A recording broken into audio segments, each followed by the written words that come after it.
एक बार महेशमती राज्य में महाराज इंद्रसेन नामक एक महान राजा शासन करते थे। वह असीम धन संपत्ति से संपन्न थे, जो भगवान विष्णु के परम भक्त थे।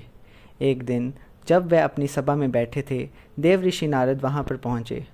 राजा इंद्रसेन ने हाथ जोड़कर उन्हें प्रणाम किया। नारद मुनि ने राजा से कहा, हे राजन, क्या आपका स्वास्थ्य ठीक है? क्या आपका मन धर्म के पालन में स्थिर है? और क्या आप निरंतर भगवान विष्णु की भक्ति करते हैं? राजा ने विनम्र होकर उत्तर दिया, महर्षि, आपके आशीर्वाद से मेरा राज्य सुखी है और सभी यज्ञ विधि विधान से संपन्न हो रहे हैं।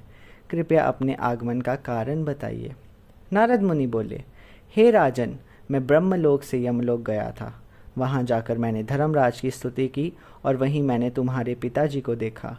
वह इसीलिए वहां थे क्योंकि उन्होंने एक बार एकादशी का व्रत तोड़ दिया था। उन्होंने तुम्हारे लिए एक संदेश भेजा है।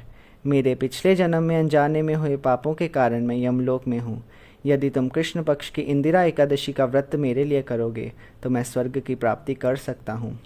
ये सुनकर राजा इंद्रसेन ने नारद मुनि से इस प्रकार व्रत की विधि पूछी। दशमी तिथि को पितरों का श्रद्धापूर्वक श्राद्ध करके और केवल एक बार भोजन करें। फिर एकादशी के दिन स्नान कर विधि पूर्वक व्रत रखें। योग्य ब्राह्मण को फलाहार का भोजन कराएं और दक्षिणा दें। महाराज इंद्रसेन ने अपने परिवार के साथ श्रद्धापूर्वक इस व्रत का पालन किया और उनके पिता को स्वर्गलोक की प्राप्ति हुई।